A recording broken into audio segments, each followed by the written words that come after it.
Lalu Abdullah bin Zubair berkata, demi Allah bila Husain mengiklankannya, maka pastilah aku akan menghenuskan pedangku dan tidak akan memasukkan ke sarungnya sampai haknya dikembalikan dan aku terbunuh membelahnya. Jadi ini adalah bagian daripada syariat kita. Dan perlu diketahui teman-teman sekalian, hilfu fudul ini artinya adalah bekerja sama untuk memberhentikan kezaliman, bekerja sama untuk memberhentikan kezaliman. Dan kaum muslimin diperintahkan bukan hanya membela umat Islam, membela siapapun yang terzalimi. Ada banyak histori berhubungan dengan masalah itu. Di antaranya di salah satu masa di zaman kejayaan Abbasiyah dulu, pernah pasukan Abbasiyah sangat besar. Terjadi cekcok antara beberapa orang non-muslim di luar wilayah kaum muslimin. Dan mereka mau berperang nih. Lalu dua-duanya menyurat kepada Khalifah Abbasi minta pertolongan. Dua-duanya kafir, dua-duanya minta pertolongan. Maka berdiskusilah dengan para ulama khalifah, kemudian bertanya, apa saran kalian? Rata-rata semua mengatakan, untuk apa kita campurin? Kafir sama kafir, biarin aja. Tidak usah kita ikut-ikutan. Kecuali kalau mereka menyerang wilayah muslimin. Hampir semuanya begitu, kecuali satu orang yang pada saat itu memberikan saran berbeda. Dia mengatakan, wahai Amir Mukminin, kita semua tahu kalau Islam datang untuk rahmatan lil alamin dan Islam datang untuk membela kebenaran. Kita akan menerima penawaran siapa yang benar di antara mereka. Kalau ada yang benar, kita bersama mereka dan kita perangi yang terzalimi, karena Islam memang untuk menegakkan kebenaran. Seperti itulah. Dan ini ada hukum syar'i sendiri tentunya berhubungan dengan masalah ini. Yang jelas Nabi SAW termasuk salah satu dari anggota hilfu fudul itu. Dan berarti beliau sudah menegakkan kebenaran dan keadilan jauh sebelum masa kenabian. Kemudian selanjutnya adalah mulai fase perniagaan Nabi SAW. Dan ini saya sudah jelaskan sebenarnya pada pertemuan lalu tentang masalah julukan Al-Amin yang keluar untuk Nabi SAW. Ya. Dan kita akan masuk ke masalah,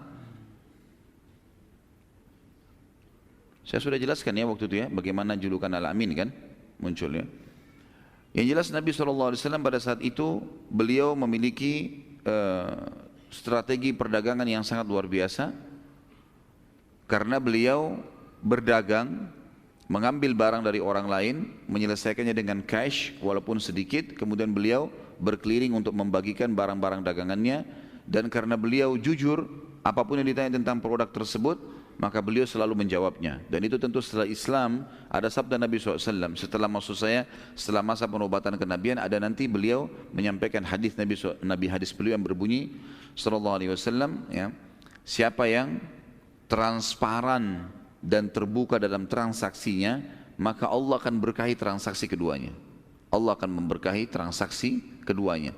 Jadi tidak boleh teman-teman sekalian kalau kita jual mobil kemudian pernah tabrakan kita mengatakan tidak pernah, menutupi aibnya. Ini malah Allah SWT tidak berkahi atau bahkan tidak jadi. Iya pernah tabrakan tapi saya sudah masukkan di bengkel, silakan dilihat misal. Ini salah satu hal yang sangat dijaga oleh Nabi SAW dalam perniagaan begitu. Perniagaan beliau sehingga hanya terkenal sekali dengan keberhasilan dalam berdagang dan dipercaya oleh orang lain. Pokoknya setiap Nabi SAW bawa barang, tidak ada lagi orang yang meragukan masalah itu. Semuanya tinggal langsung membeli dari Nabi SAW karena apapun yang ditanya benar. Bahkan kalau ditanya, hai Muhammad ini kualitasnya bagaimana? Oh kalau yang ini lebih baik. Oh kalau kualitas dagangannya si fulan lebih baik. Kalau saya punya nomor 2-nya atau nomor 3-nya atau lebih di bawah daripada itu. Yang jelas disampaikan apa adanya. Maka orang pun suka bertransaksi dengan Nabi SAW. Pada saat itu teman-teman sekalian, banyak orang akhirnya menambahkan modal. Seperti kita tahu kalau ada orang jujur, biasanya orang datang kepada dia. Kau butuh modal berapa? Bagaimana cara kerjasama? Karena orang yang terkenal dengan kejujurannya. Maka banyak pedagang-pedagang Mekah yang datang kemudian menawarkan kepada Nabi SAW untuk menitipkan modal mereka. Mulailah Nabi SAW bertambah modalnya, kemudian melakukan hal yang sama. Nabi SAW dengan transparan, semua kelebihan produk, adapun kekurangannya disebutkan. Seperti ini dan seperti itu. Jadi orang jadi tambah ramai membelanjakan barang Nabi SAW. Akhirnya beliau terfikir untuk mengekspansi bisnisnya keluar dari Mekah.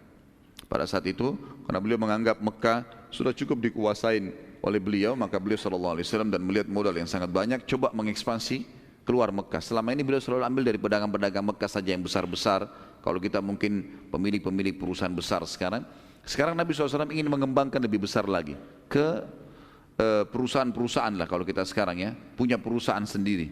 Maka Nabi SAW mengambil modal-modal tersebut kemudian mulai pergi ke negeri Syam. Dagang di negeri Syam. Ikuti orang-orang Quraisy. Orang-orang Quraisy bawa modal dari Mekah, beli barang negeri Syam, kembalikan lagi ke Mekah, gitu kan. Nanti barang dijual di Mekah. Tapi mereka pergi ke negeri Syam membawa uang saja, membawa uang, membawa emas. Mereka tidak bawa produk. Nabi SAW waktu itu mengatur satu strategi yang berbeda. Orang Mekah belum ada yang melakukannya. Semua modal beliau dibelikan produk-produk Mekah. Apa saja yang bisa dibawa dibeli oleh Nabi SAW. Semua uang itu, semua modal dijadikan benda. Kemudian beliau bawa ke negeri Syam, lalu beliau berdagang di negeri Syam, barang-barang Mekah itu. Orang-orang di negeri Syam tidak mengenal produk Mekah selama ini. Akhirnya dibelilah oleh orang Syam dan Nabi SAW mendapatkan keuntungan. Lalu dengan uang keuntungan itu beliau beli lagi barang dari negeri Syam dibawa ke Mekah. Sehingga double keuntungannya.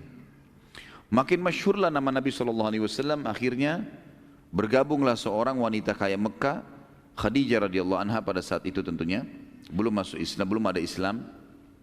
Dan dikatakan dalam buku-buku sejarah, Khadijah ini teman-teman sekalian memiliki harta sendirian dia, itu lebih banyak atau bahkan berimbang dengan hartanya seluruh pedagang Mekah. Saking kayanya gitu kan. Orang terkaya Mekah, hartanya Khadijah radhiyallahu anha sendiri, digabung semua pedagang-pedagang Mekah hartanya itu baru sama dengan hartanya Khadijah. Bahkan Khadijah mungkin lebih banyak daripada itu. Khadijah pun akhirnya menitipkan hartanya kepada Nabi SAW, coba ya.